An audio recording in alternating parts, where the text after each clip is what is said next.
24 வருஷம் நம்ம கூடயே இருந்த அக்கா 24வது வருஷம் நம்மளை விட்டு பிரியிறாங்க அப்படின்னும் போது அதோட வலி வேதனை எல்லாமே எக்ஸ்ட்ரீம் லெவலில் இருக்கும் இல்லையா. ஒரு பையன் டாட்டூவை போட்டிருக்கான், ஒரு பொண்ணோட முகத்தை போட்டிருக்கான் அப்படின்னு உடனே நம்ம எல்லாருக்கும் என்ன தாட் வரும்? சிம்பிளாக எடுத்துக்கிட்டோம்னா அவங்க ஆளாக இருக்கும், ஒய்ஃபாக இருக்கும் அப்படின்ற தாட் தான் வரும். அந்த தாட் வச்சுக்காதீங்க. ஆனால் பிரதர் வந்து ஒரு கேர்ளோட, ஒரு லேடியோட ஃபேஸை தான் டாட்டூவை போட்டிருக்காரு.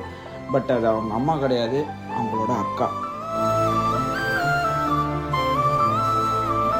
ஆக்சுவலி 24 வருஷம் நம்ம கூடயே இருந்த அக்கா 24வது வருஷம் நம்மளை விட்டு பிரியிறாங்க அப்படின்னும் போது அதோட வலி வேதனை எல்லாமே எக்ஸ்ட்ரீம் லெவலில் இருக்கும் இல்லையா. வலியோட பிரதர் வந்து வாணியம்பாடியிலேருந்து நம்ம ராஜேஷ் ப்ரோ நம்மளை தேடி வந்திருக்காரு டாட்டூ போட. பிரதர் நிறைய சொல்லியிருந்தாரு, ஆனால் அவரால் பேச முடியாது, நிறைய பேர் வீடியோ செட் ஆகுது இல்லையா. அந்த மாதிரி டாட்டூவோட அவுட்புட் எப்படி ப்ரோ இருக்குது? அருமை, சூப்பராக இருக்குது. நான் எதிர்பார்த்த மாதிரியே வந்துருக்கு. அந்த டாட்டூ ஒன்று பின்னாடியும் ஒரு ஃபீலிங், அன்பு இருக்கிறதுன்றதை நம்ம தெரிஞ்சுக்கணும். ஓகே, இந்த மாதிரி டாட்டூஸ் போடணும்னா நம்ம H2O டாட்டூ ஸ்டுடியோ கான்டாக்ட் பண்ணுங்கள். Thank you guys.